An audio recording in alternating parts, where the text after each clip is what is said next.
Его велосипед скрипит и ноет, и плащ непромокаемый промок. Он едет среди ухабов и промоин, забытых председателем дорог.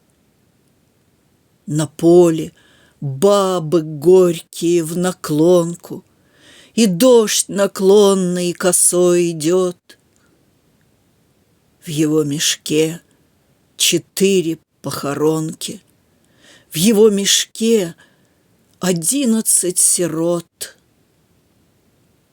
Он дома в тюрю хлебушка накрошит, он сам завыл бы, должность не велит.